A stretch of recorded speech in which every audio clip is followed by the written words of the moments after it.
Pascal Durand. Merci, Madame la Présidente. Je me réjouis de prendre la parole juste après Madame Gebhardt, parce que, en fait, sa conclusion me va parfaitement. On pourrait presque s'arrêter là. C'est-à-dire que si les conditions ne sont pas requises et ne sont pas remplies, le Parlement jouera son rôle et effectivement constatera qu'à un moment où l'Europe a du mal à déjà définir son propre marché, ses propres normes, à essayer de les uniformiser, alors qu'on voit qu'on est en train, par exemple sur les OGM ou d'autres sujets, de renationaliser, parce que l'Europe est incapable de porter un intérêt général commun. Donc à un moment où l'Europe est elle-même en crise, je trouve effectivement particulièrement dangereux d'aller négocier avec un partenaire qui, lui, est extrêmement efficace, puisqu'il est unique et fédéral, d'aller négocier notamment nos normes. En ce qui concerne l'avis, évidemment, donc je remercie le rapporteur. Simplement, moi je ne vois pas à ce stade quel est l'avantage pour les consommateurs, puisque nous sommes dans cette commission aussi en charge de ce droit-là. Je ne vois pas très bien quel est l'avantage que les consommateurs vont tirer de ce grand marché transatlantique, mais j'attends qu'on me l'explique et qu'on me le démontre. Je rejoins évidemment Madame Gebhardt sur la question de l'ISDS.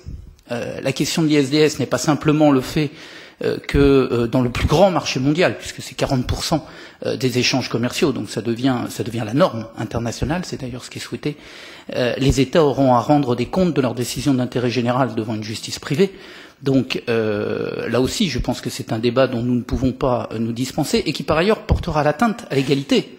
Parce que les grandes entreprises qui seront dans la logique du marché et du traité auront accès à une justice privée, pendant que les PME, les TPE, les petites entreprises, elles seront contraintes de continuer. Contraintes, si c'est une contrainte, pour moi c'est plutôt une bonne chose, mais seraient contraintes d'être devant les justices nationales. Il y a des questions majeures qui doivent être traitées, évidemment, ça a été dit, je ne vais pas le répéter. La question de la coopération réglementaire est une question, là aussi, extrêmement importante, parce qu'elle porte atteinte à la souveraineté politique et aux décisions qui seraient prises, notamment par les parlements nationaux. Donc c'est extrêmement dangereux. Il faut définir les conditions de la coopération réglementaire.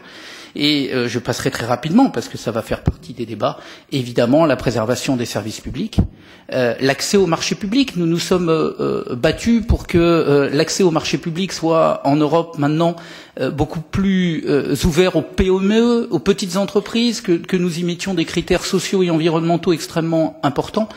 Tout cela va-t-il demeurer dans le cadre du traité transatlantique, qui, je le rappelle, sera une norme supérieure, puisque c'est un traité.